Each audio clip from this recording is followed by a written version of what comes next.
Yeah, come on, everyone. Let's start off.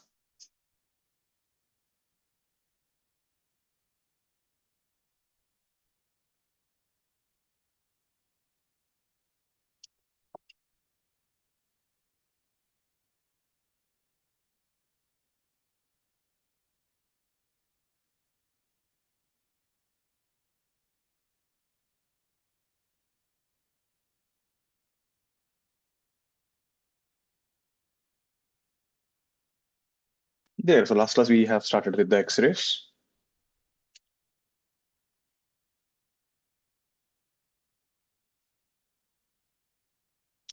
Let's go ahead. Let's do a few more questions before jumping in.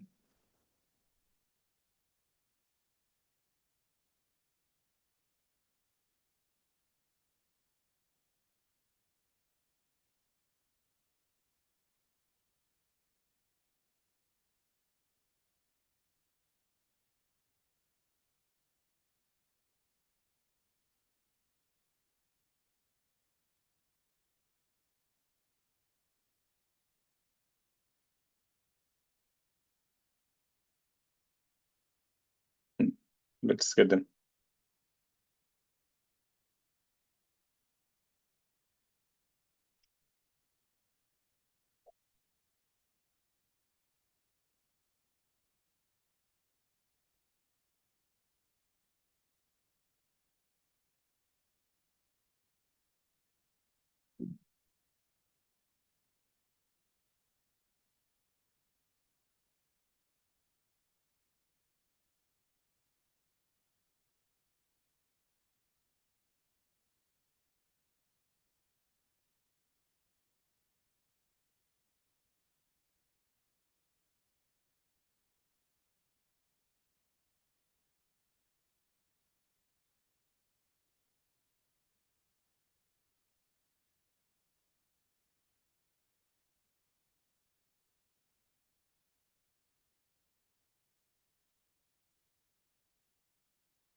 Let's see. First was easy. In an X-ray tube, if the accelerating potential difference is changed. So understand one thing. We have got two different types of X-rays. One was the continuous and one was your characteristic spectrum. The continuous will get affected by the potential. The lambda minimum will change. Whereas the characteristic X-rays, they don't care, isn't it? The characteristic X-rays will depend only on the atomic number. So the frequency will get changed. That is wrong. Number of electrons emitted will change. Now you tell me, in the Coolidge tube, who is emitting electrons? The emitter. And why is it emitting electrons? Because you're heating it. That means the temperature of the emitter plate will depend, that will tell you how many electrons are coming, isn't it? Once the electrons come out, then this battery will accelerate them, but it won't produce its electrons or something. So that is also wrong. So basically, this accelerating potential, lambda minimum changes.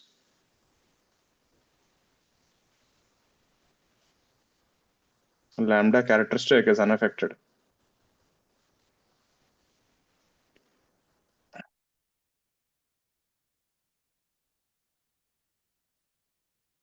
The number of electrons will depend on temperature of emitter plate. They don't depend on this thing. Third option, the difference between minimum and lambda k alpha will change. True. Lambda k alpha won't change, but lambda minimum will change. So therefore, this option is right. The difference between k alpha k beta will not change. Easy. You should know how it works, and if you should know the statements, or else you won't be able to handle it. Next one.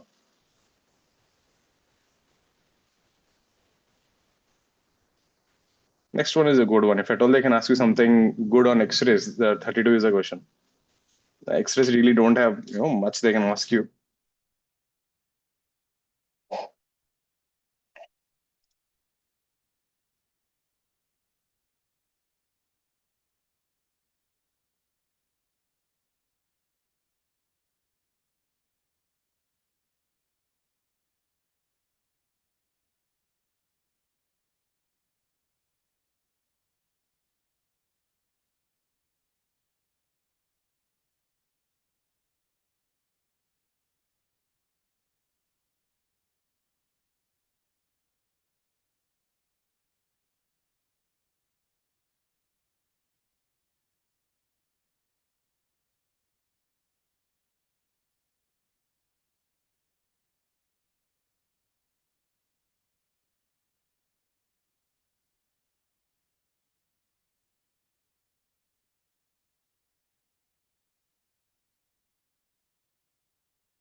Let's see. An X-ray tube is working at a potential of 20 kV. The potential difference is decreased to 10 kV. It's found that the difference of the wavelength K alpha and the most energetic X-rays becomes 4 times the difference in change in voltage.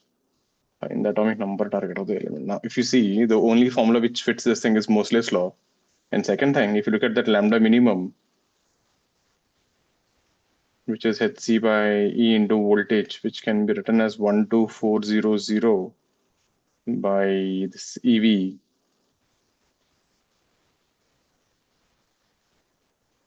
So I'll write this thing as lambda 20, which is lambda 20 kV. That will be 12400 by 20,000. This would be 1.2, 0.62 angstroms. Lambda 10 will be 12400 by 10,000, 1.24 angstroms. This is your lambda minimum. Now he's saying the difference of wavelength of K alpha and the most energetic continuous X-ray becomes 4 times the difference. So 4 times the difference before the change of voltage. So it is lambda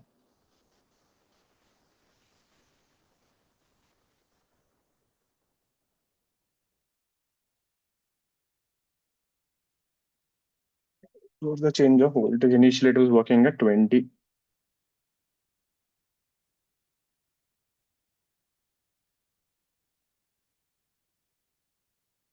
Lambda 10 minus lambda K alpha must become 4 times. This is lambda 20. Wait, I think I'm writing it right. What was the initial difference? Initial difference was lambda 20 minus lambda K alpha. Okay, now this becomes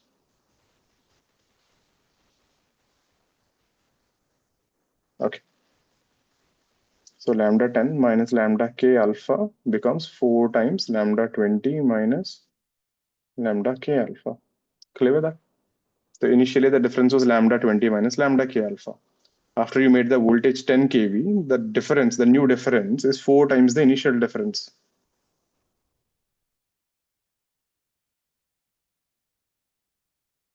So from here, we can calculate lambda K alpha. This is 1.24 angstroms, lambda K alpha. This is 4 into 0.62 angstroms minus 4 lambda K alpha. This will be 3 lambda K alpha. That will be 4 times. So this will be 1.24. Lambda K alpha is 1.24 by 3 angstroms. Okay with this.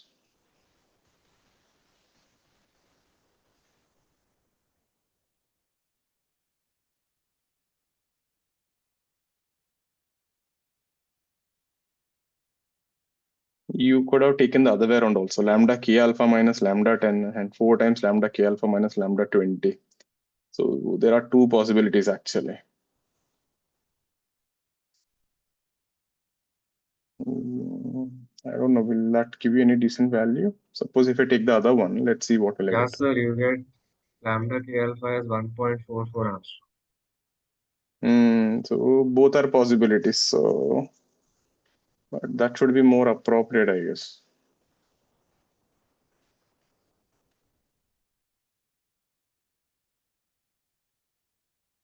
So there are two possibilities actually. Lambda K alpha minus lambda 10 is 4 times lambda K alpha minus lambda 20. Here, how much you're getting? Lambda K alpha? 1.44.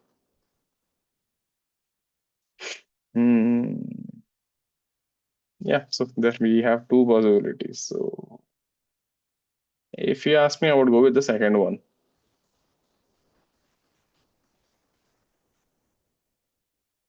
That is because normally if you look at the graph, we always draw the graph like this.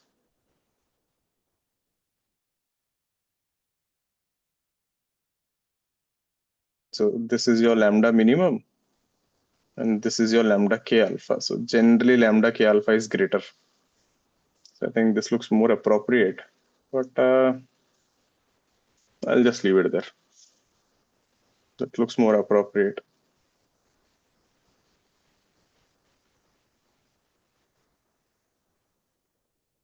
So let's take 1.44 and solve.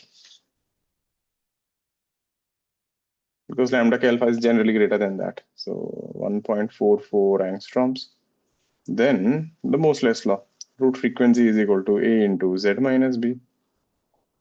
This is root over C by lambda k alpha, and A is nothing but root over 3 RC by 4 Z, and this is square on both sides. This will be 1.44 10 power 10. C cancels off. We got 3 R by 4, which is 1.1 into 10 power 7 by 4 into Z minus 1 whole square.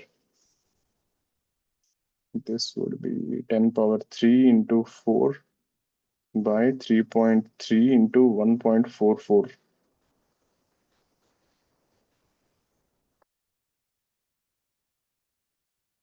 So this is Z minus so 1 root over 4 into 10 power 3 into multiply one more 10 power 3 here, so that this can become 33 and this can become 144. And they gave you here 1 by 3.4.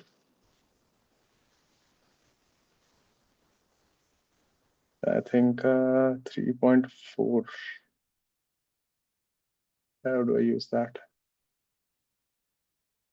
3.3 I have. Okay, that would be 2 into 10 power 3 by 12 and 1 by root 33. That is 10 power 3 by 6. 1 by 33 is also close to 6. This is coming 1000 by 36. So I think you're getting atomic number somewhere close to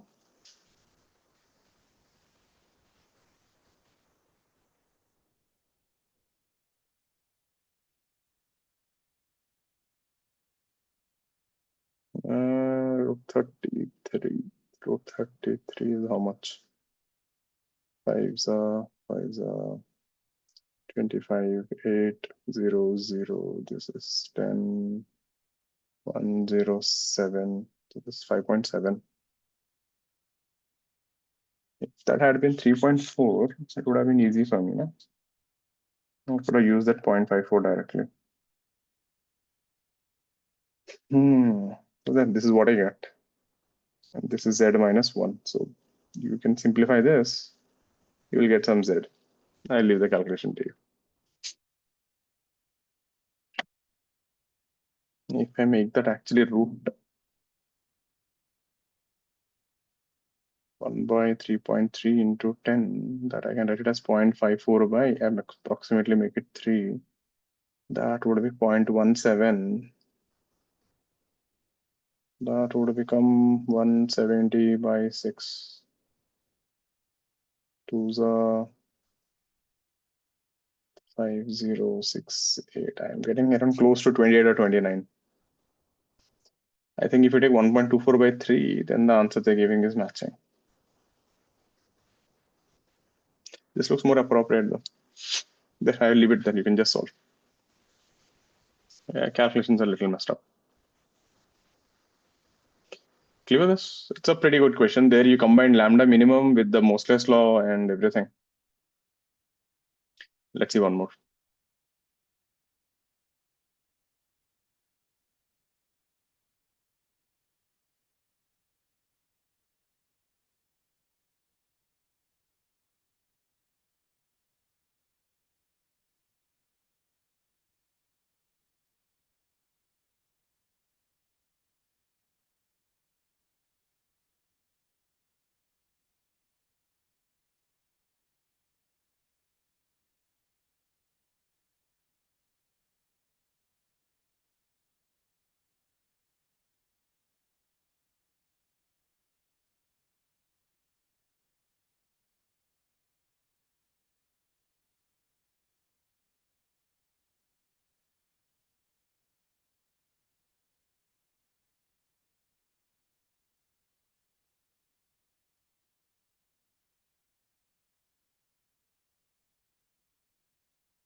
Let's see. I already got 1.44. I don't know. Someone said it is 1.44.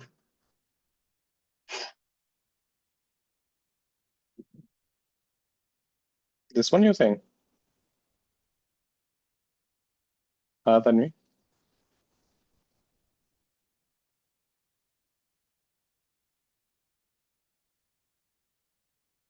So aren't those two equations the same? Yeah, I wrote lambda 10 minus k alpha. I wrote k alpha minus 10.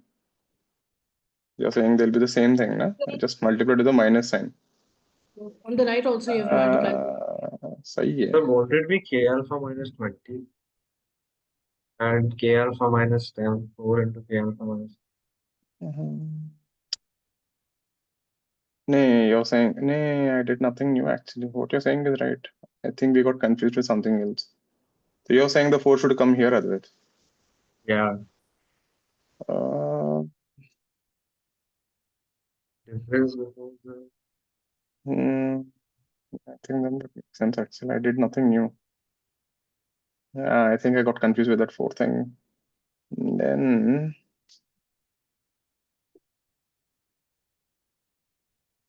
no, but he said before the change of voltage, right?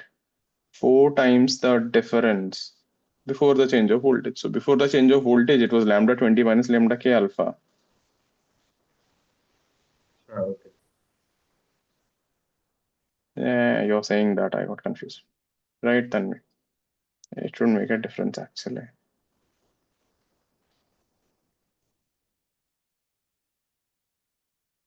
Then I'll get this only, na 1.24 by 3. So I think now we might get something good.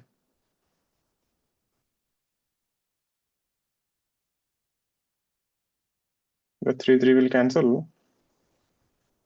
We get 4 into 10 power 3. We get 1.24 into 1.1.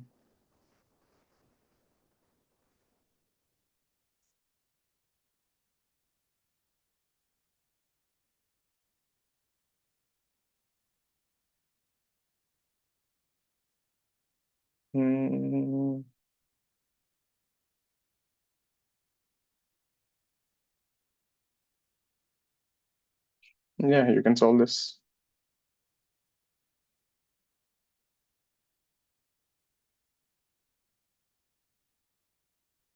That would be 20, 10 by 1.1 and 1.24 is how much? 0.62.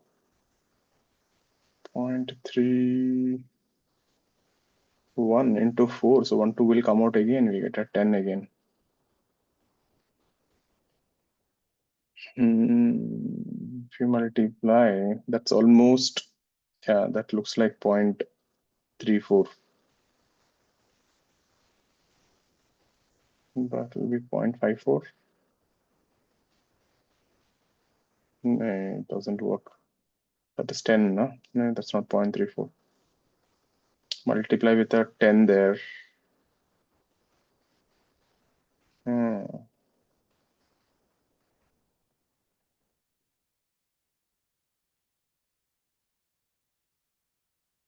11 into 0.31.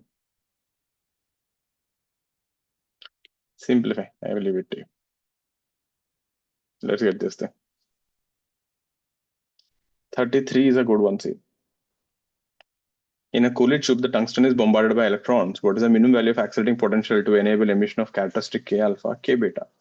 Now you need to understand what is K alpha. When an electron jumps from second shell to L shell to K shell, isn't it?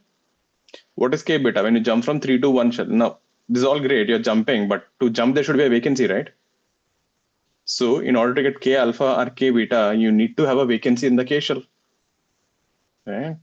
So that means you need to remove the electron from 1 to infinity. For K alpha, K beta, we need a vacancy in K shell. Therefore, electron must be removed from n is equal to 1 to infinity. So most people think if you send the electron from 1 to 2, you'll get K alpha. And 1 to 2, there is no space only for the electron to go to 2. Once you create a vacancy, then it will come and fall in the gap. N is equal to 1 to infinity. Basically, that's your binding energy. Therefore, the energy required will be 69.5 eV.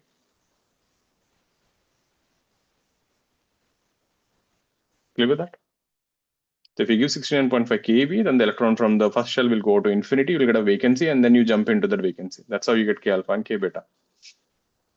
Clear?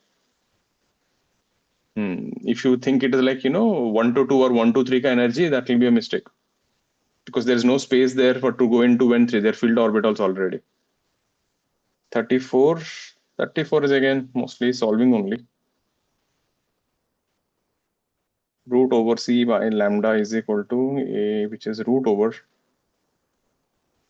3RC by 4 into Z minus 1.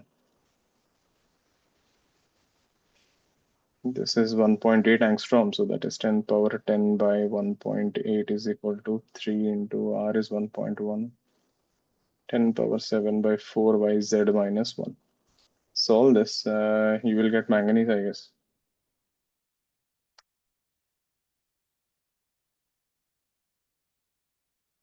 Cobalt, I guess. That would be 10 power 3, 4, 5.33, this is 1.8.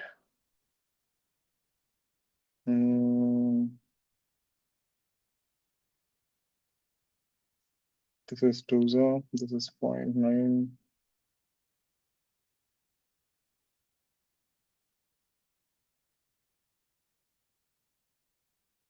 You needed a 5, so 110 will come out.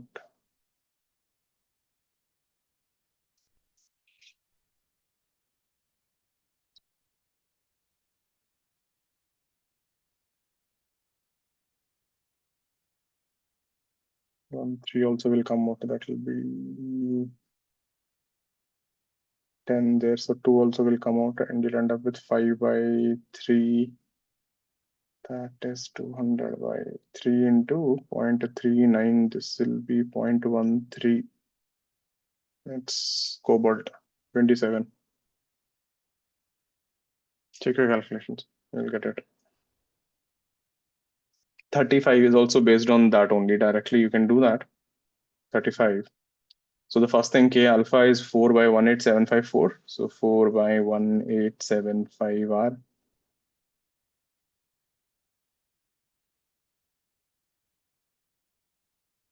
Is equal to 3R by 4, and the atomic number is Z1 minus 1 ka square. This will give you Z1.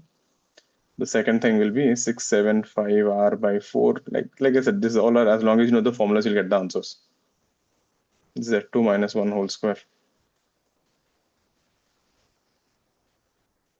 You will get Z2 also from here. This thing we did recently, you'll get 9 actually, the difference.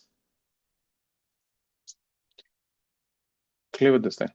So in X-rays, primarily there are 3 things actually. One is the Moseley's law, one is your lambda minimum, second thing is the graph.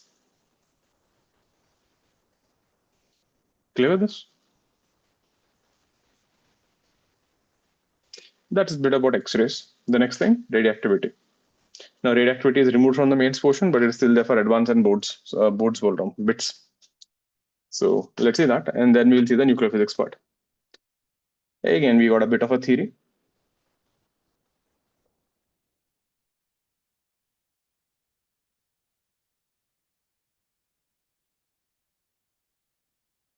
So what is radioactivity? The phenomena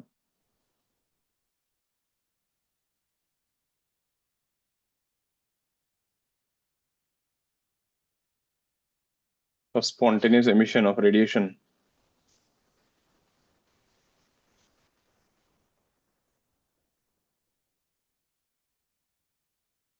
or particles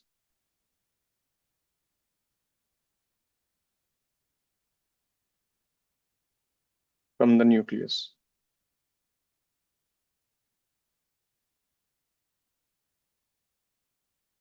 It's called radioactivity. Now, why does an element emit particles or a radiation?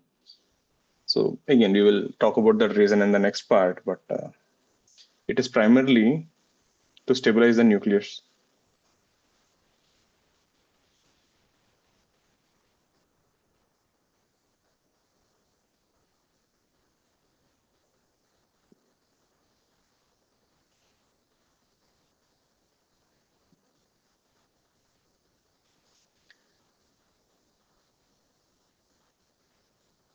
So the stability, right, depends on the ratio of number of neutrons by number of protons.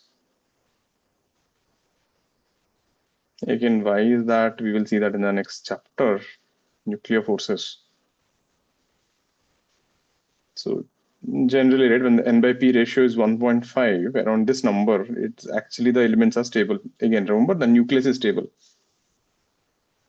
Meaning if N by P is, let's say, 1.3, or if N by P is 1.7, both the cases, it's unstable.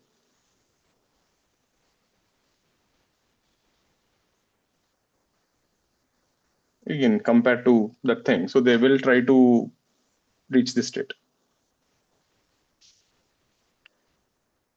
And generally, when you look at the elements also, if you try to put a ratio of N by P, you will initially see the elements will have same number of protons and neutrons, but as the atomic number increases, you will observe the graph actually starts going away. For example, look at helium. You have same number of neutrons and same number of protons. You look at sodium, 2311. You have 1 proton extra. Uranium, 23892. The neutrons will just keep increasing. So that would be the actual ratio there. This is the ratio of N by P with the atomic number Z.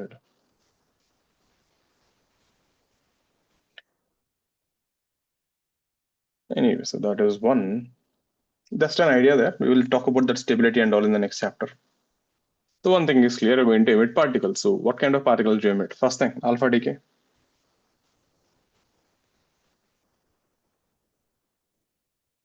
So alpha decay is nothing but emission of helium nucleus. So an alpha particle is 4He2 2+. It's a helium nucleus.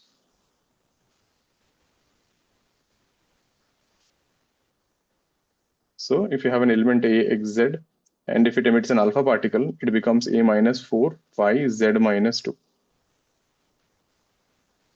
plus 4He2 plus. So the mass will decrease by 4, whereas the atomic number will decrease by 2.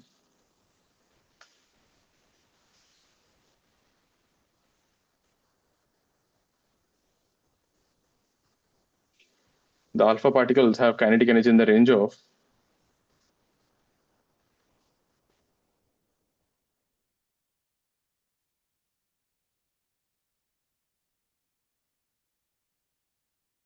5 to 9 million electron volts. What is 1 MeV?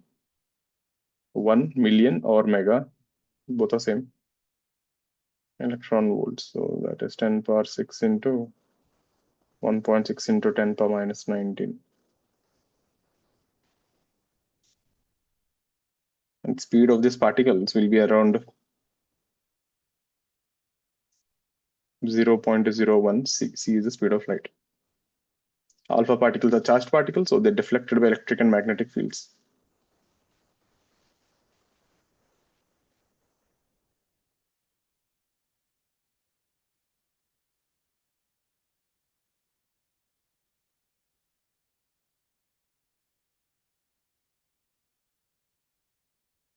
They have low penetrating power.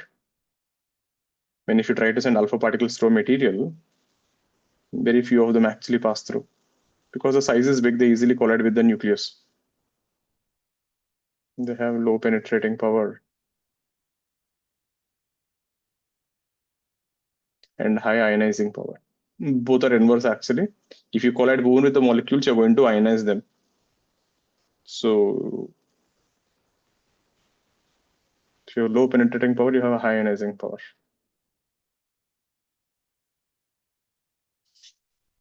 That's about alpha. The second thing, beta decay.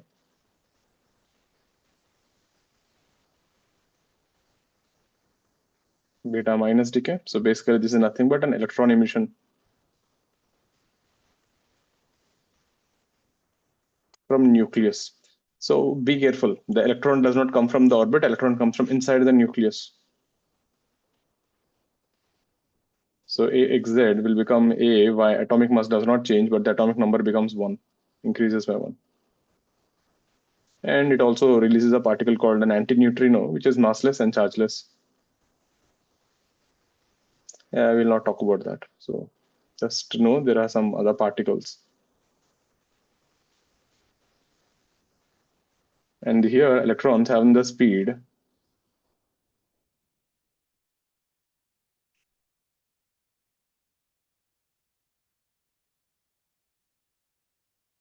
in the range of 0.1 C to 0.99 C.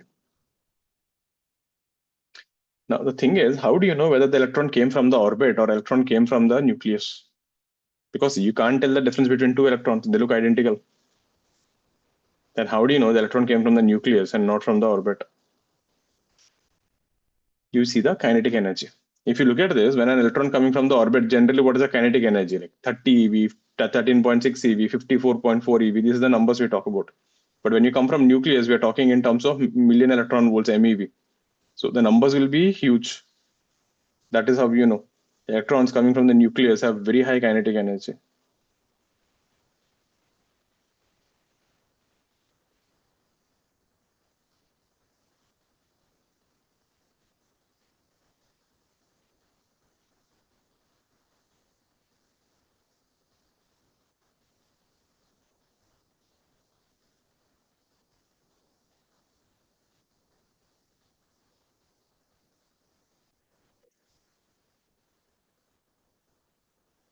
Again, electrons.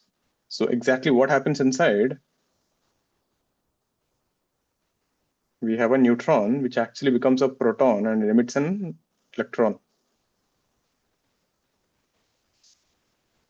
This happens inside the nucleus, and this can happen outside also. If you just take a neutron and leave it in outside space, it decays automatically. Inside or outside the nucleus. That's the reason the atomic number increased, but the mass remains same.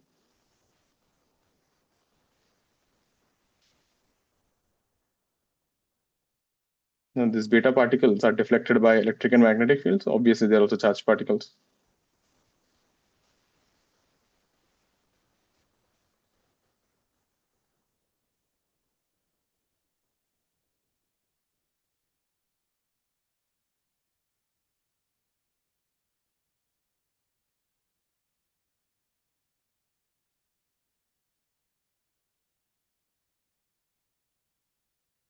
They have high penetration power, they can easily pass through, and low ionizing power.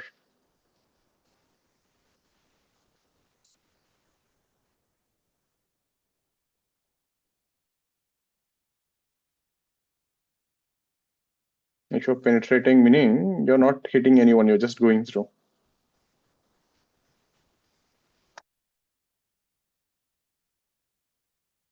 Next thing. Third, beta plus emission.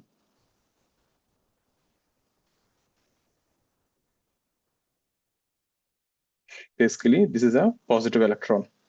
We call it positron. I hope you heard this. The first person, right, to talk about this was Einstein. When Einstein was writing his theory about this nuclear physics, right, he had a problem. He found out when he was writing the equation, in order to satisfy the mass, he needed the mass of an electron. But to satisfy the charge, he needed the charge of a proton. So if you put proton, mass is getting charge is getting balanced, but mass is not getting balanced. If you put electron, charge is getting balanced, but mass is not getting balanced. So then Einstein is a very strong believer of God, right? And this guy, Einstein says, you know, whatever God has created must be symmetry, must be always symmetrical and neat. And the only way to explain, you know, the theory going ahead and symmetrical theory is there should be a particle with the mass of an electron but charge of a proton. He assumed it, he went ahead, completed his theory, right? Everything just worked out, matlab, theory was working, and then people started searching for this particle and they found it after 5 years. So AXZ, this becomes A, Y, atomic mass remains same, but the atomic number decreases. You get a positron. And you get a neutrino. Previous one is an anti-neutrino. This is neutrino. So these things, right, are also called as antimatter. So you can also have a proton, mass of a proton and a negative charge. They do exist. So if you take a proton with a negative charge and if you take a positron and if you combine them, you get an anti-hydrogen atom. So this is matter and antimatter. So when you take matter and combine them with the antimatter, they just simply just disappear. They just explode, right? It's like a nuclear bomb. You get a lot of energy released. So if you have 1 gram of matter and 1 gram of antimatter, and if you just try to combine them, E is equal to mc square, that m will be 2 gram, which is 10 power minus 3. And that C is 9 into 10 power 16. That C square will kill everything. Like this much energy will be released. That's a huge amount of energy.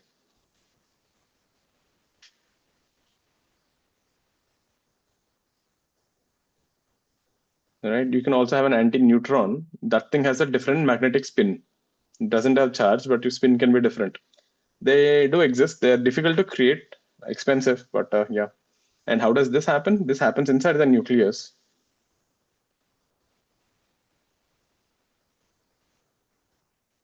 A proton becomes a neutron and it emits a positron. But if you observe here, the mass of a neutron is more than mass of a proton. So that means this cannot happen on its own. We have to provide energy. This happens inside the nucleus so that it can absorb the mass or energy from the surrounding for this to happen. But this process will never happen outside the nucleus.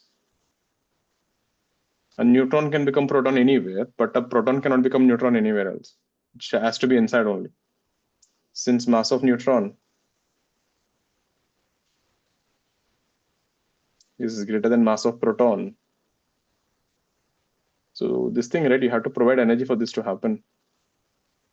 It absorbs mass or energy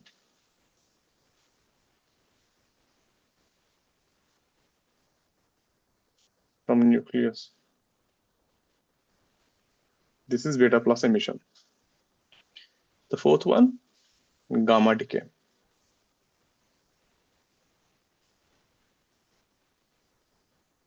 So what happens, certain decays, let's say the nucleus emits an alpha particle or a beta particle. After that, the nucleus is still in an excited state.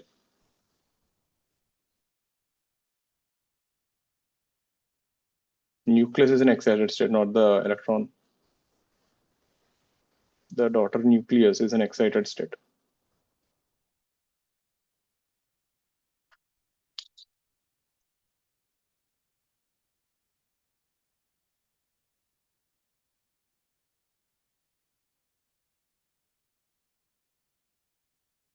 So this will be A, X, Z. We'll just put an asterisk here that to show it's an excited nucleus.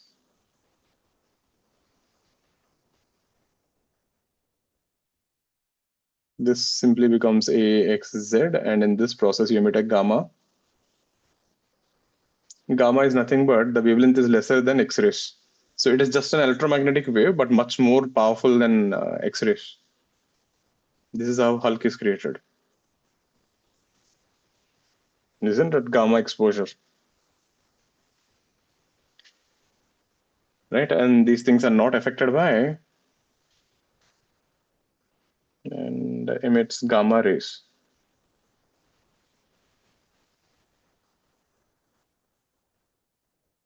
Since it's an electromagnetic radiation, they're not affected by electric and magnetic fields. They have very high penetration power and low ionizing power. You literally need some, 2-3 feet of lead in order to stop these radiations.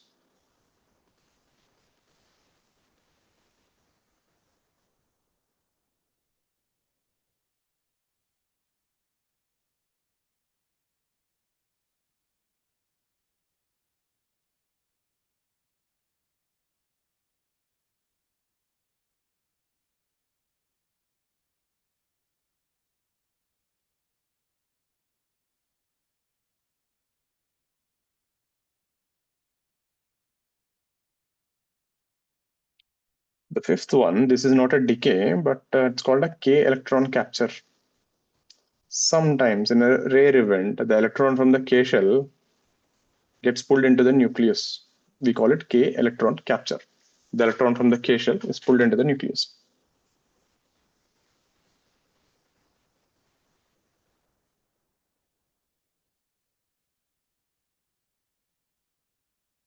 electron from K shell.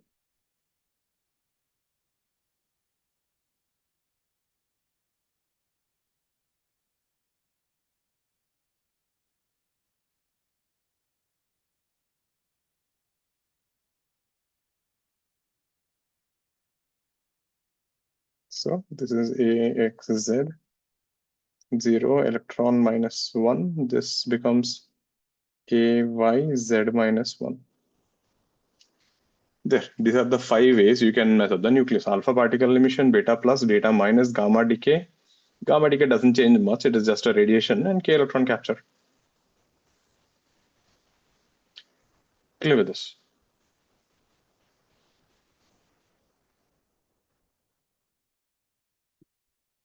Next thing, law of radioactive decay.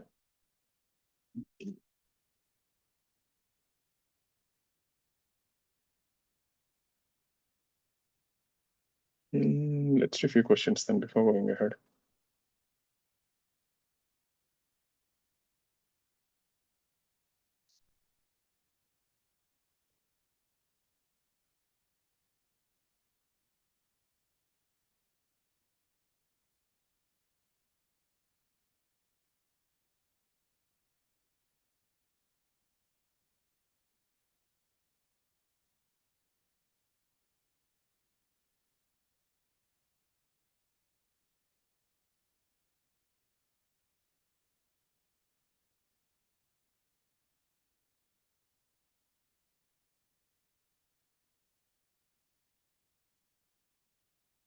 It's a pretty standard question, asked multiple times in mains, but now it is removed. So,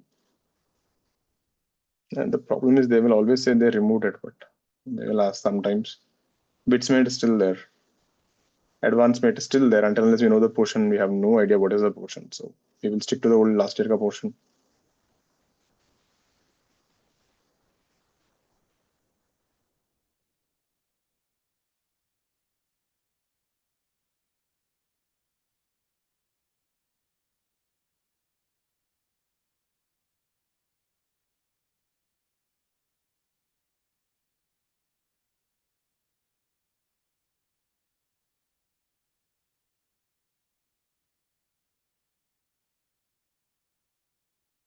Let's get these 2 questions.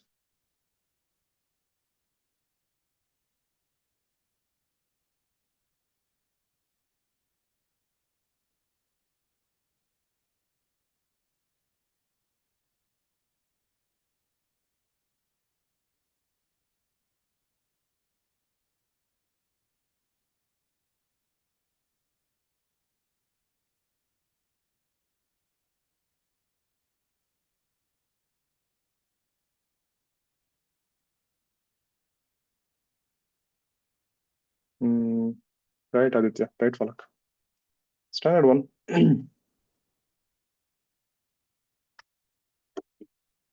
Just give it a try.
One thing, you can completely write the equation, or you can actually see and tell also. If you see, the only decay which will change the mass is alpha decay. So 226 became 206. So the mass changed by 20.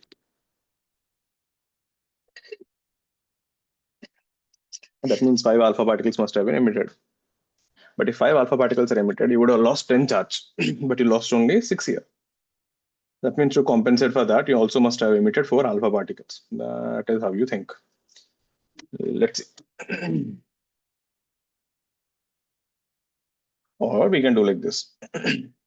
226 radon or radium became 20682 lead plus, let it be X alpha particles, X4He2 plus Y beta particles, YE0 minus 1.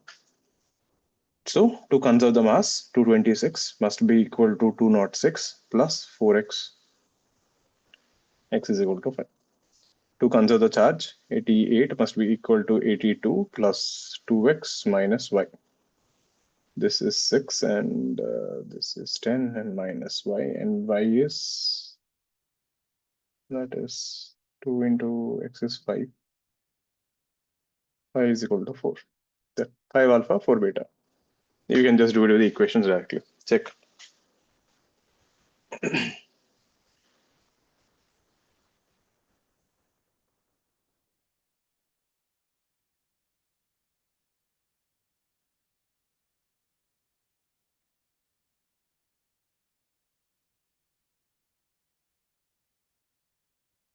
Next one.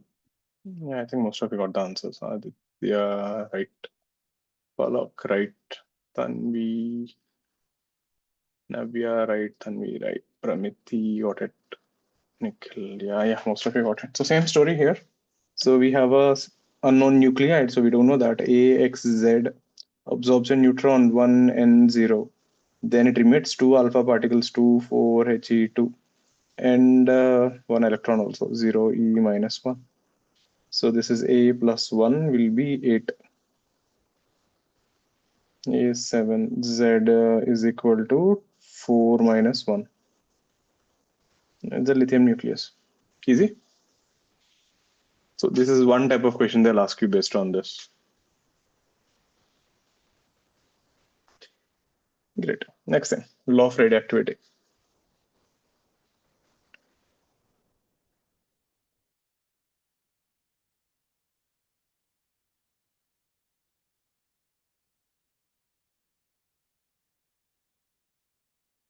First thing, the disintegration of radioactive nucleus is completely random. Meaning if there are 1 trillion atoms, you can't tell who is going to decay next.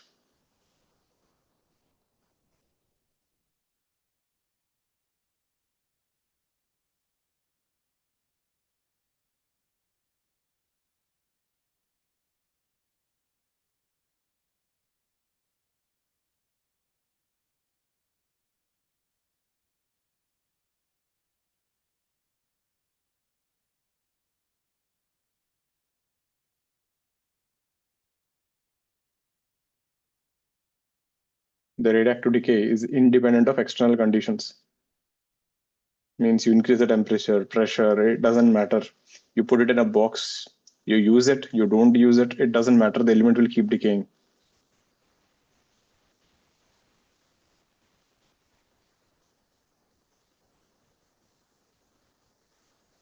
So if you take a alpha decay radiation and put it in a box and leave it, after a few years when you open it, it will be full of helium gas.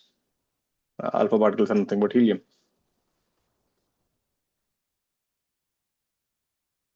Pressure and temperature.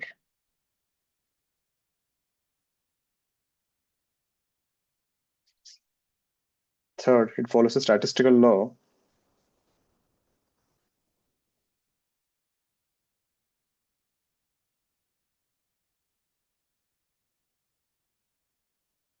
It is a statistical first order reaction, or that is, it's a first order reaction only for large sample.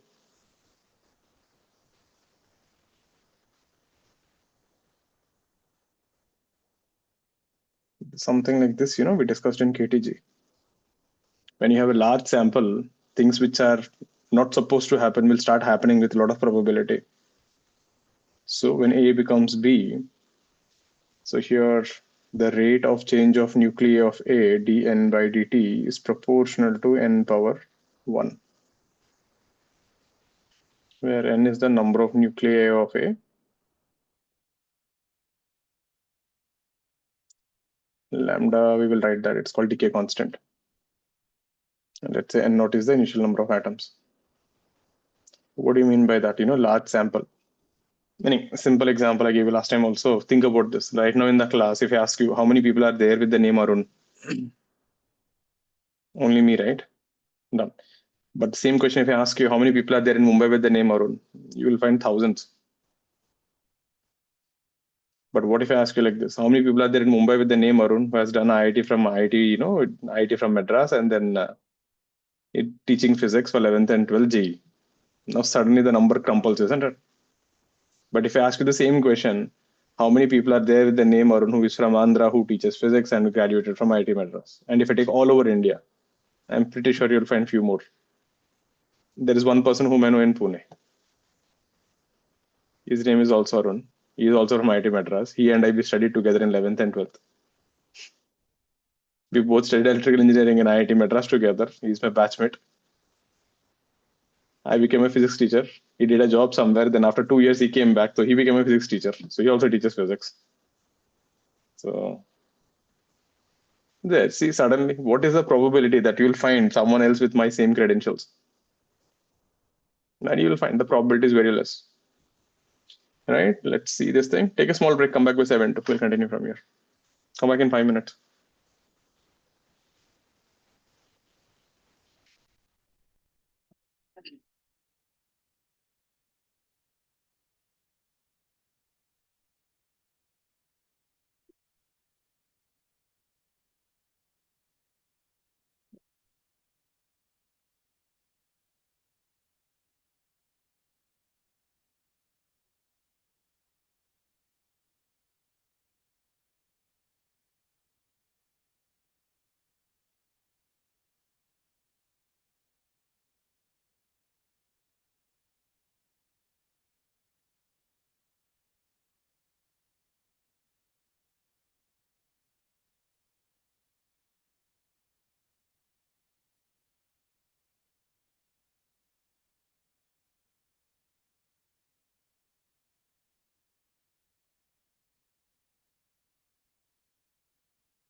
No.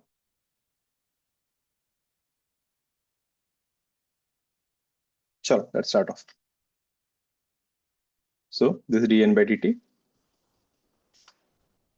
is given by minus lambda n. So if you remove the proportionality constant here, lambda is your decay constant, and negative indicates decay.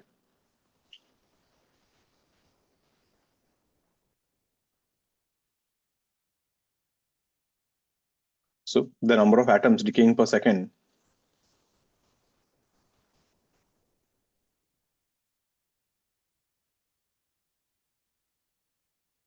is called as activity. The symbol is A. So activity A is nothing but lambda into n. These are the few main things.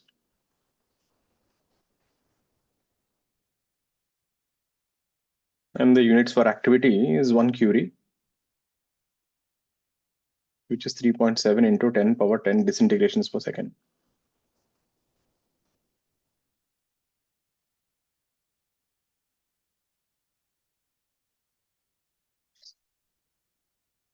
Now, if you try to integrate this,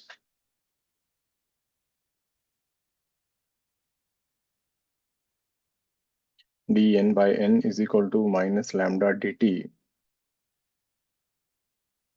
This will go from 0 to t. This will go from n naught to n. You end up with n is equal to n naught e power minus lambda t.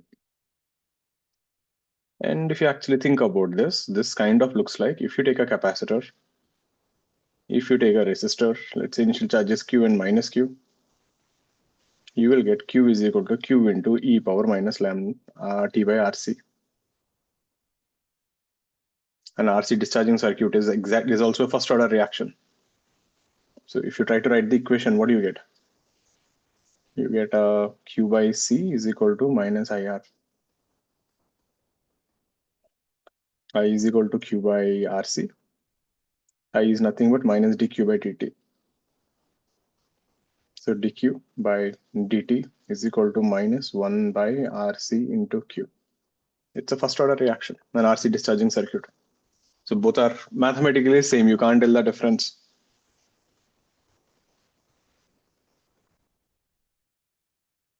So here we define something called half-life.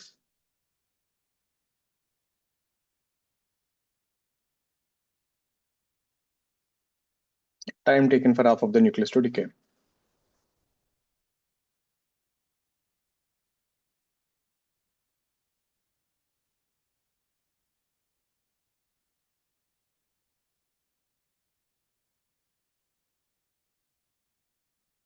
So just put n is equal to n naught by 2, and then you'll get Tf is equal to ln 2 by lambda.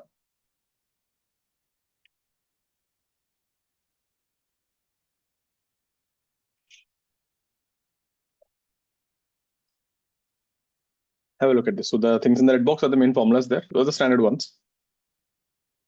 I'm sure you studied this in chemistry. Then you can also define something called mean life.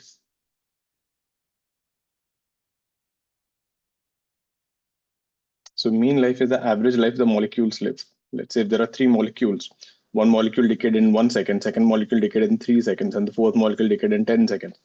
And the average life will be 10 plus 1 plus 3 by 3.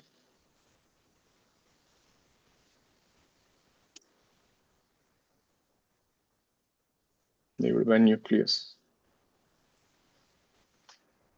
Mathematically, the formula is given by, so you have to take the total time they live, integral T dn. So dn molecules lived for a time t, 0 to n. That will be the total time they lived by dn. This is the total number of molecules. When you actually substitute the value of n here, remember n is equal to n naught e power minus lambda t. So dn will be minus n naught lambda e power minus lambda t dt. Integrate this, you end up with 1 by lambda. The mean life is 1 by lambda.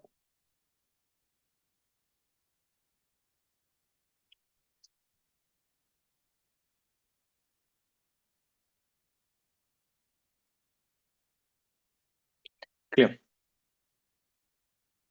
Let's see a few theoretical questions on this.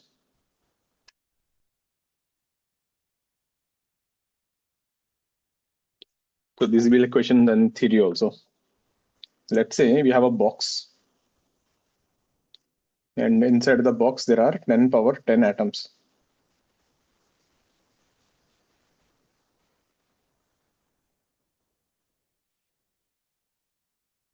And like this, there are 10 power 10 boxes. Each box has 10 power 10 atoms, identical boxes, same number of sample. So if I make a statement like this, in one half-life,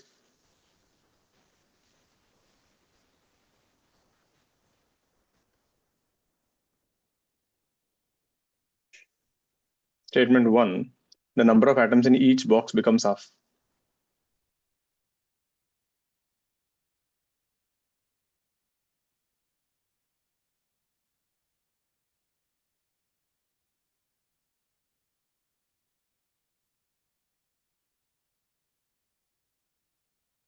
Statement 2, the total number of atoms becomes half.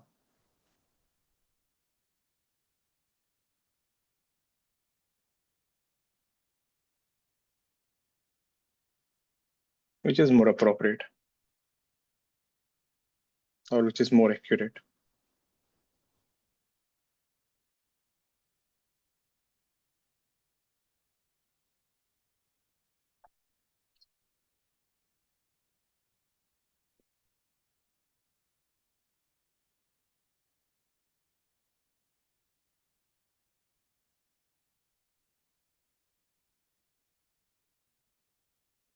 What is the problem? Now see, suppose if I say this, the probability of a coin getting a head or tail is half. So if I toss the coin 2 times, I'll get one head and one tail. Sure, 100%. No, right? It's a probability. If I do 100 tosses, then is there a probability you'll get 50-50? Maybe no. What if I make 1 crore tosses? Now the thing is, as the sample becomes larger and larger, the number will tend to half, isn't it? At infinity, you can say there are exact equal number of heads and equal number of tails. Same way, when we said this is the thing of statistical law, this thing is valid for large sample. So 10 power 10 is actually a small number. Remember, we are actually talking about an Avogadro number here. So we are talking the sizes of Avogadro number. That is 10 power 23. So 10 power 10 is quite small.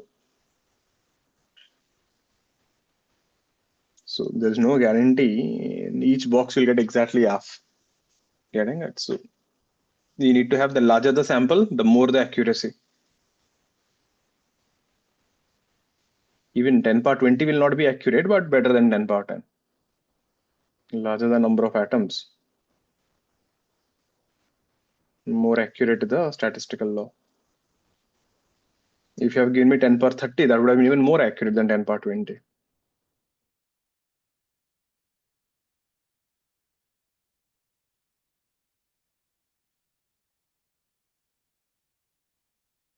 Right. So if you see, this is more accurate. Clear with this?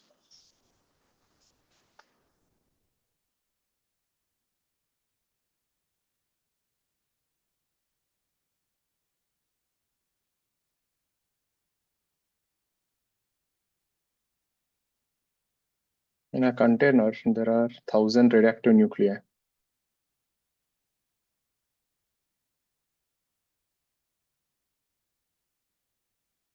How many nuclei are present after one half-life?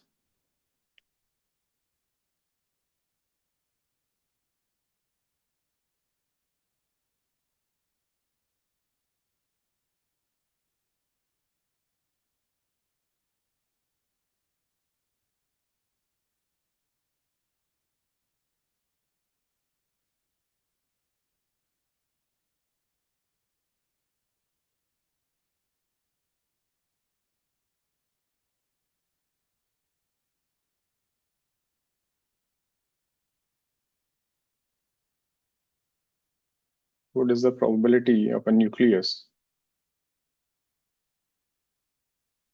decaying in two half-lives? And there are a large sample in that you chose one nucleus. What is the probability after two half-lives this nucleus has decayed? What is the answer for the upper point?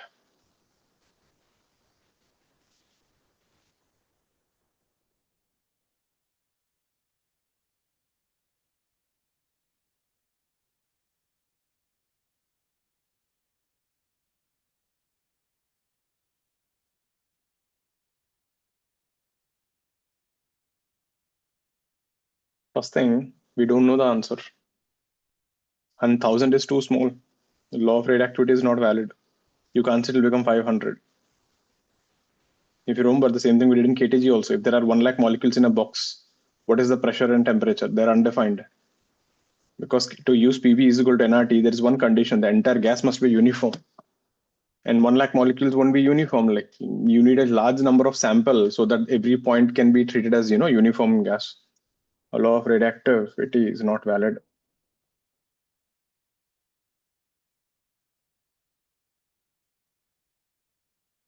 It's a very small sample.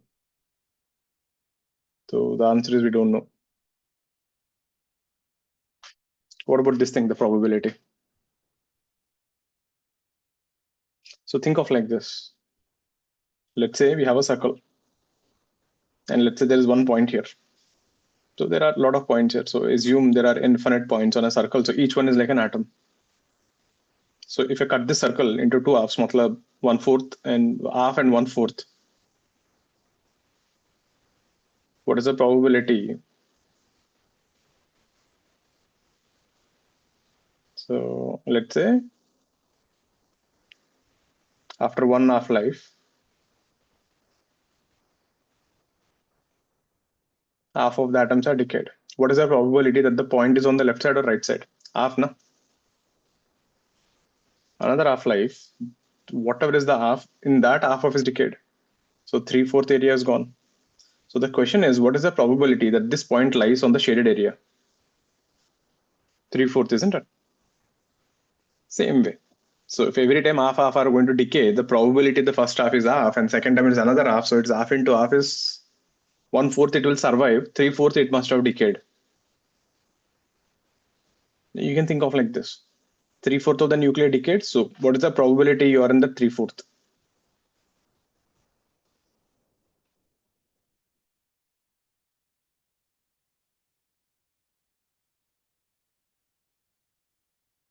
You can write as a function of time t also.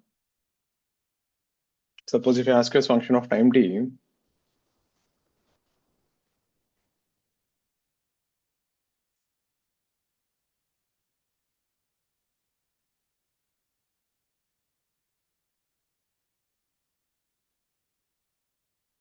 so the number of atoms decayed. So in time t, how many atoms decayed by the initial number of atoms?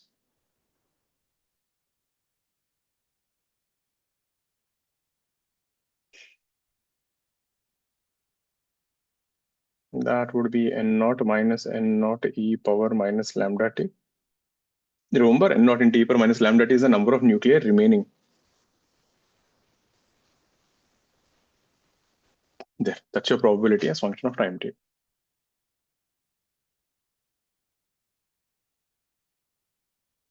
So far it is like all something similar. Now in this we have three cases.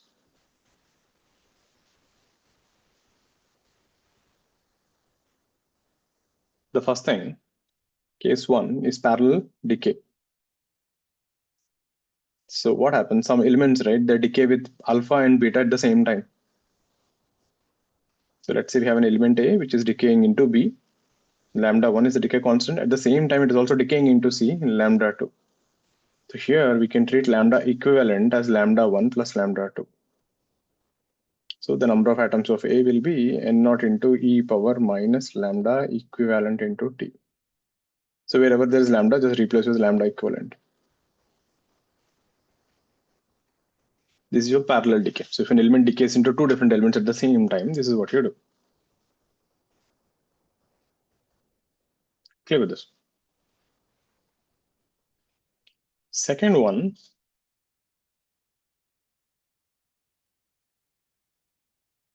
So let's say a radioactive element is produced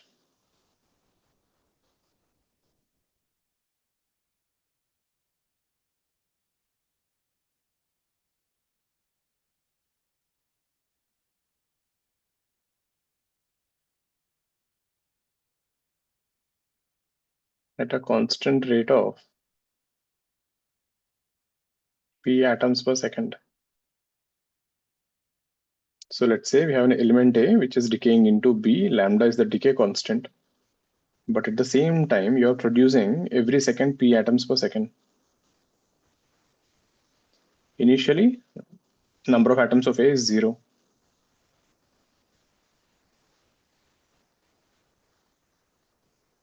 Can you find Na as function of time t? Try, I'll give 2-3 minutes. Like this is like a question and also a theory. Initially, A is not present. You started producing radioactive atoms at a p atoms per second at a constant rate.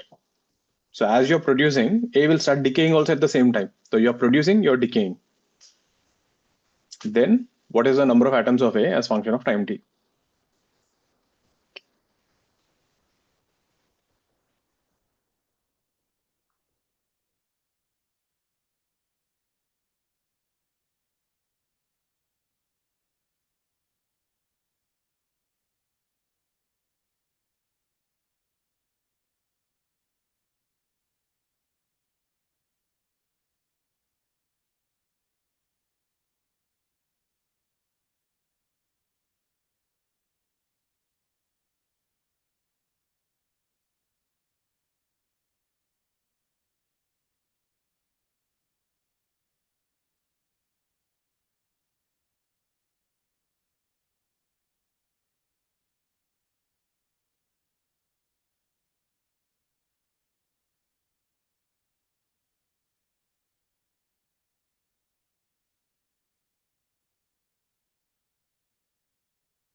Let's say.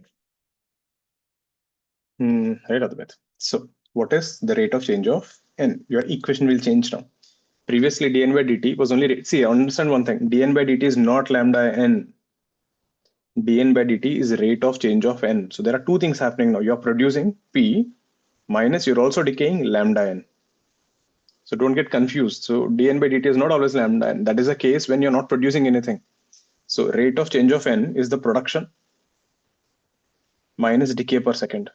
So let's say if you're producing 1000 atoms per second and 500 are decaying per second or 200 are decaying per second, then the rate of change of n is 1000 minus 200.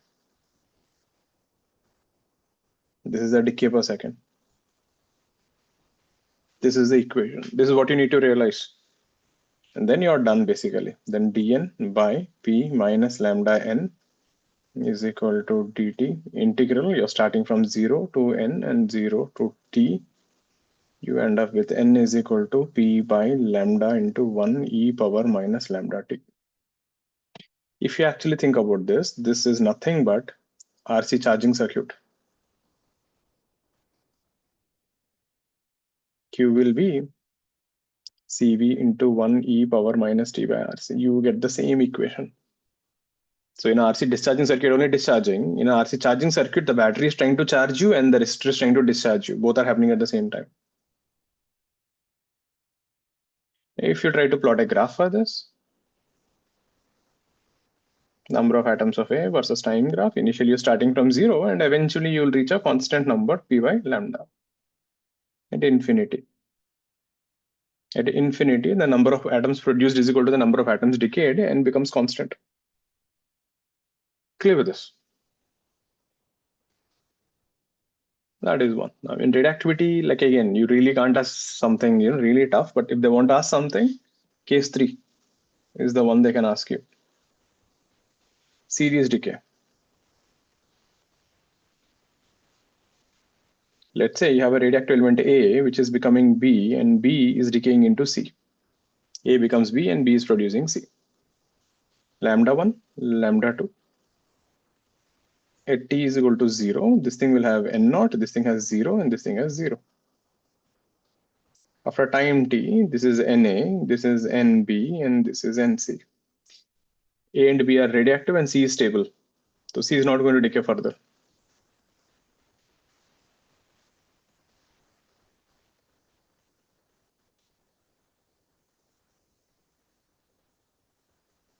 Find Na, Nb, Nc.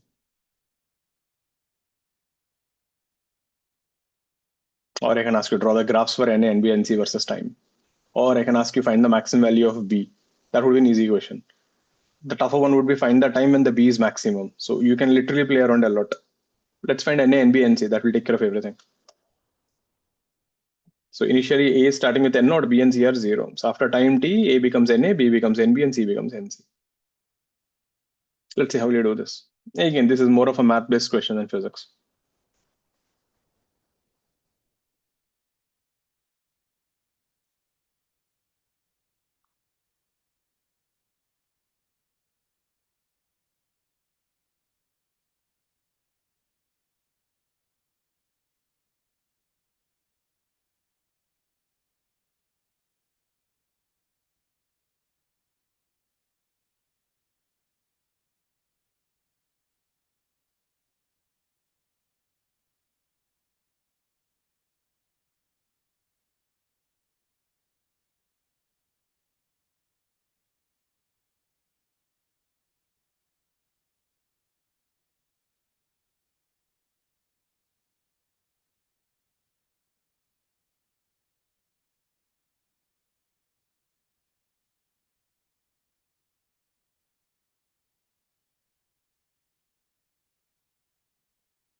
So if I try to write the equations for the first one, Na, dNA by dt, no, you're not producing anything in A, right? So that will be minus lambda Na. So A will be straightforward. Na is equal to n naught e power minus lambda t. So A has no problem as such. Problem is with the B. The rate of change of B, who is producing B? A. So means whatever A is decaying, that is lambda 1 Na, this is the production of B. So for every one atom of A, you're getting one atom of B. So if there are 1,000 atoms of A decaying, you're getting 1,000 atoms of B at the same time. Right? At the same time, B is not keeping quiet. It is also decaying on its own. So that is lambda 2 Nb. That would be the equation. And if they ask you find the maximum value of B, your life would be easy. I'll just equate it to 0. I'll get Nb ka maximum value. And what about C? C is actually cool. C does not decay on its own. So whatever B is decaying, that will be the production of C. So if you can find Nb, then C is also taken care of. And we also know the total number of atoms Na plus Nb plus Nc must be equal to N naught. So if you want to find Nc, I can subtract Na and Nb. So if you can see the whole headache here, the main thing is to somehow figure out Nb only. If I get Nb, I'll get everything. So you can take this Na from here and dump it this. Then your equation becomes dNb by dt is lambda 1 n naught e power minus lambda t minus lambda 2 nb. This is a differential equation. If you studied in maths, they must have taught you how to solve this.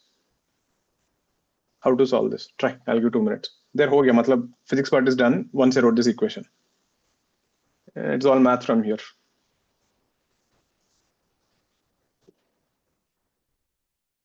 There is something called an integrating factor, if you remember.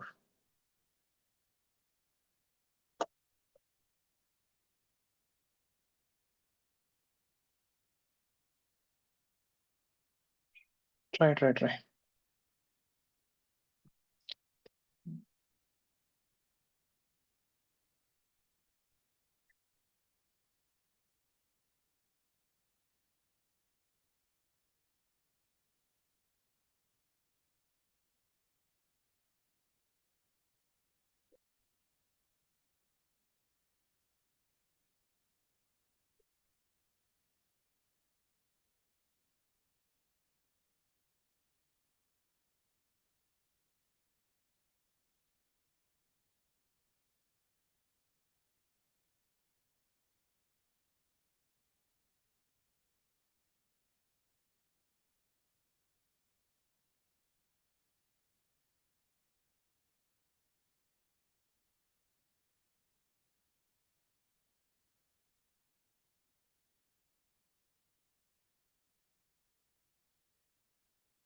Let's see.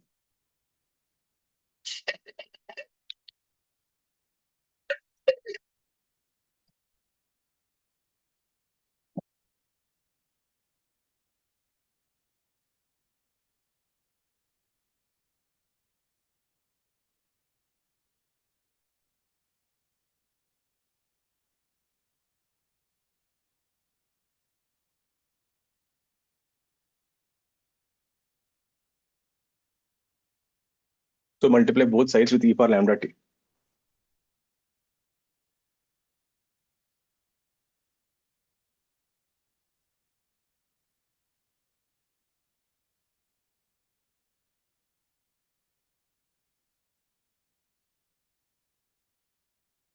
That will be e power lambda 2t, lambda 2 nb plus e power lambda 2t dnb by dt is equal to lambda 1 n naught e power lambda 2 minus lambda 1 t. If you see the left hand side, it becomes a perfect differential. That becomes d by dt of nb e power lambda 2t. This is lambda 1 n naught e power lambda 2 minus lambda 1t. Now you can integrate this. So if you integrate on both sides, this will become nb e power lambda 2t. This is lambda 1 by lambda 2 minus lambda 1 n naught e power lambda 2 minus lambda 1t plus constant.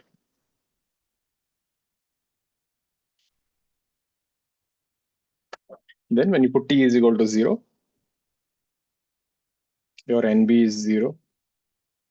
So that will give you lambda 1 n naught by lambda 2 minus lambda 1 plus constant. So you got the constant ka value. If I put it back, we get nb is equal to lambda 1 n naught by lambda 2 minus lambda 1 divided by lambda 2, so e power minus lambda 1t minus e power minus lambda 2t. There, that's your nb, everyone.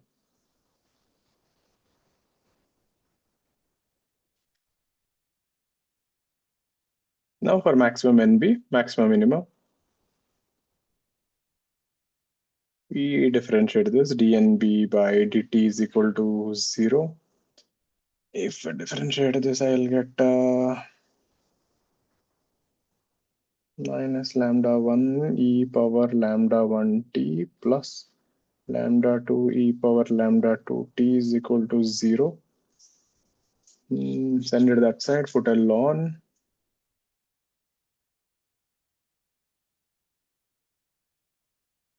We get e power lambda 1 minus lambda 2t lambda 1 by lambda 2 e power lambda 1 minus lambda 2t. Therefore, t will be 1 by lambda 1 minus lambda 2 ln lambda 1 by lambda 2. This is the time when b is maximum.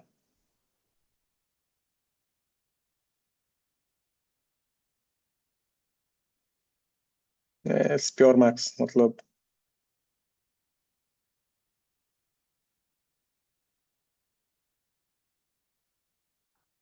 if you try to plot the graph for all of them,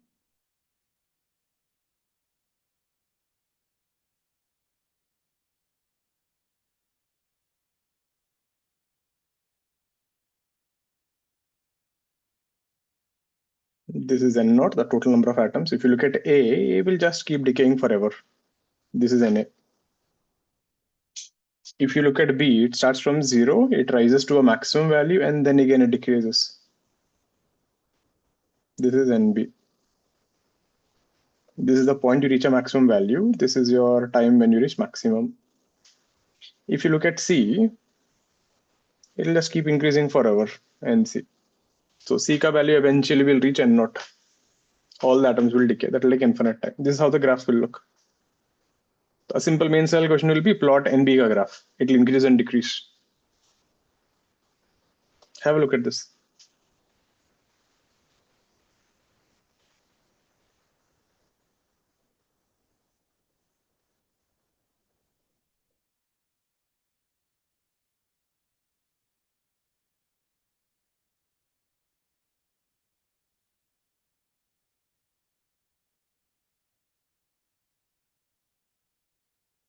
Okay.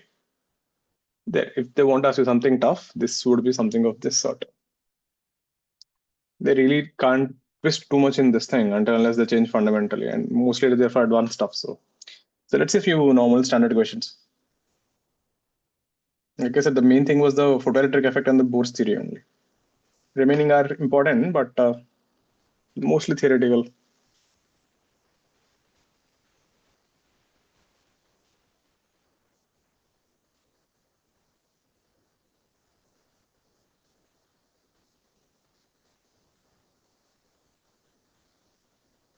Let's get them.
Let's see.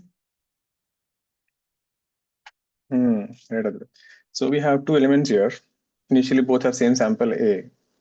After time t1, it becomes AP. This thing started early, and the other sample is little. It got started somewhere delayed here. So this is AQ, and this is T2. So AP is nothing but A into e power minus lambda T1.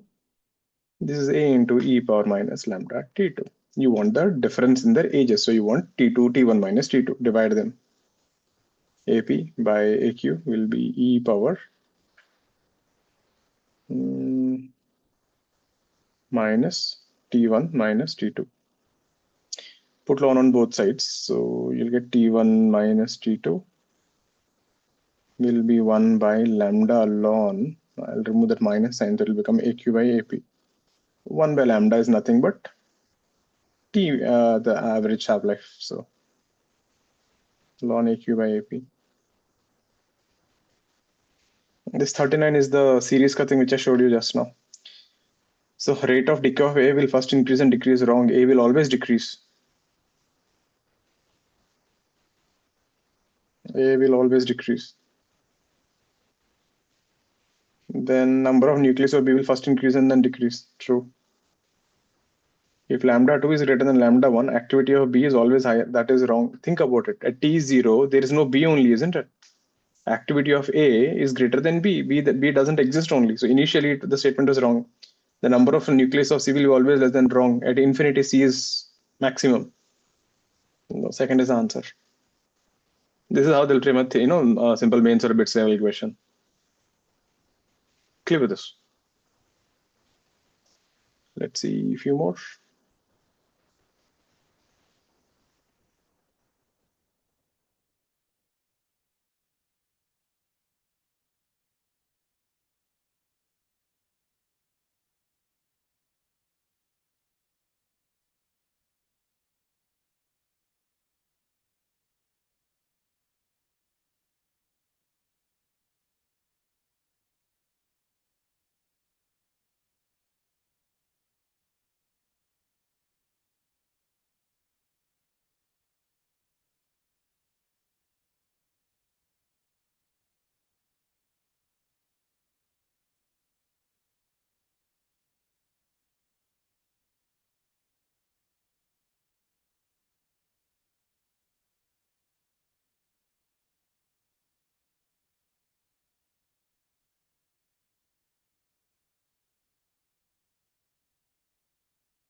Let's see. First was easy. 800 becomes 400.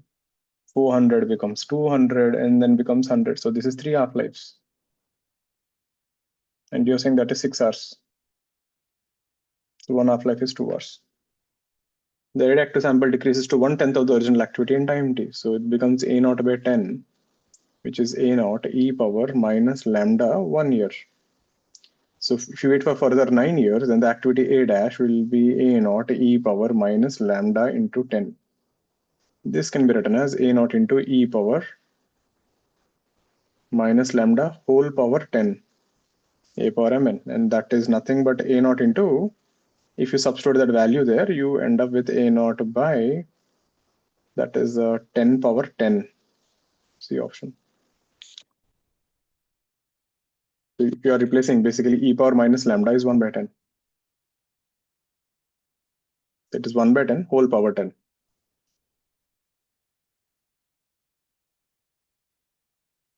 Clear with this? Straightforward questions.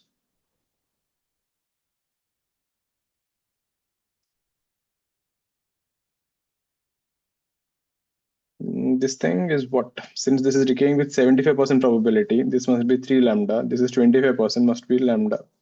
These two 1.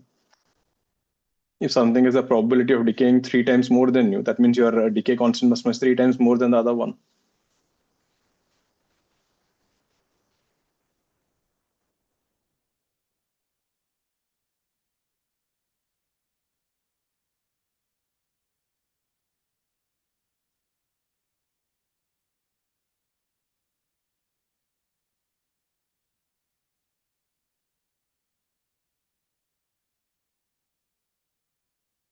Next thing, let's see one more.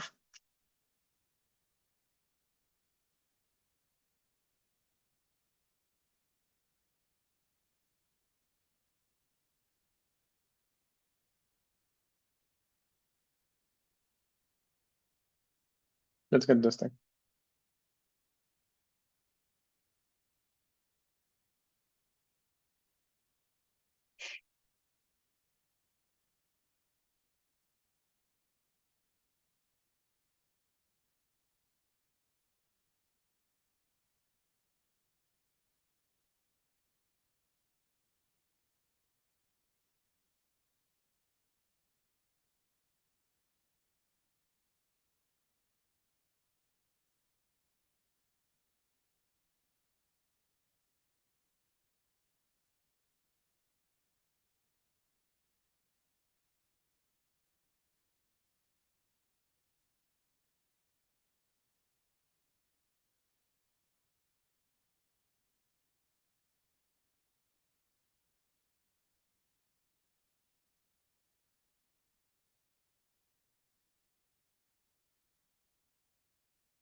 Any answers?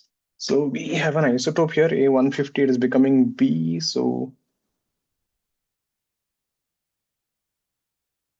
number of moles of A is 50 by 150, that is 1/3 of a mole.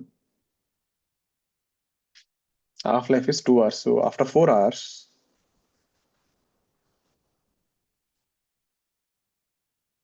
3/4 of A must have decayed.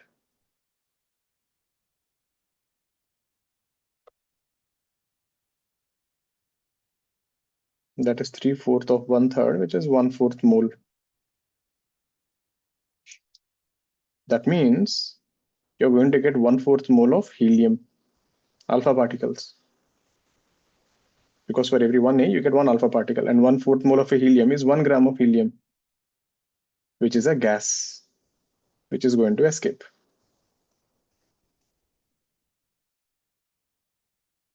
Therefore, the mass of the sample, you had 50, then you had 30, and 1 gram escaped, so 79 grams. Easy?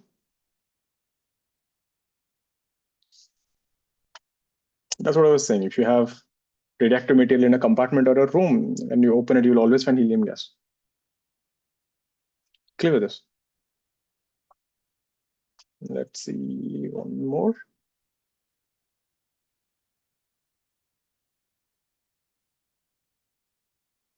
An animal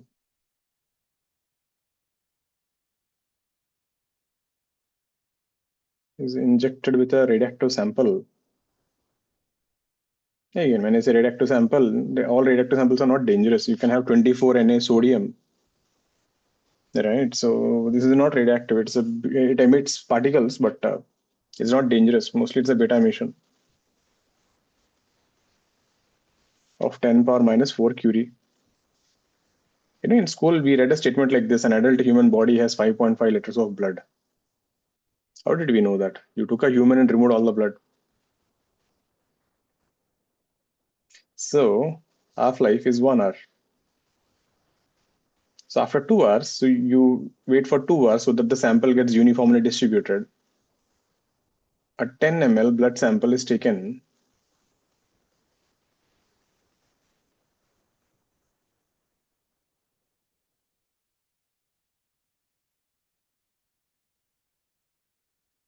Which has activity 10 power minus 6 curie. Find the total volume of blood in the animal.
Yep, right there, yeah. So we have 10 power minus 4 curie.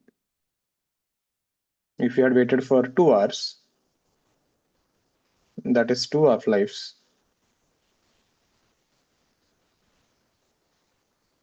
It should have become 1/4 of 10 power minus 4 curie. That means this must be the activity for all the blood.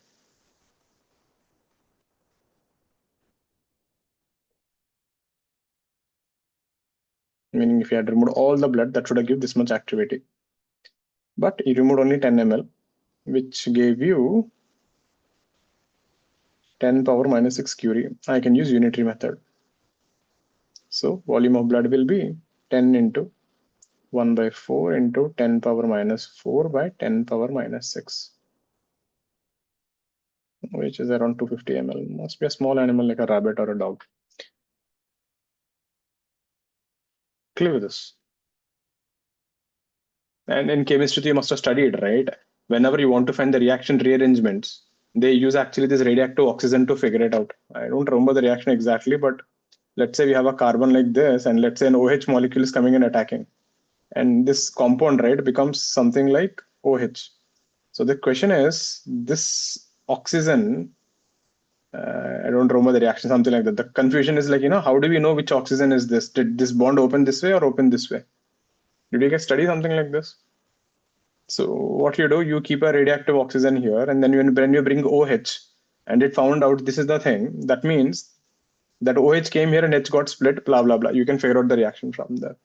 So we actually use radioactive nucleus like that also to find the reaction rearrangements. They do have multiple uses.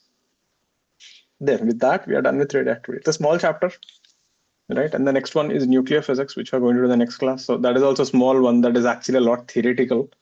We have a nuclear reactor, that and this. So that shouldn't take much of our time. Maybe we'll wrap up that also in around 1.5 hours. Time permits, we'll start off with semiconductors next week. So next Tuesday, we don't have a class because of Diwali, right? And there is few things I want to talk to you guys also. Wait, don't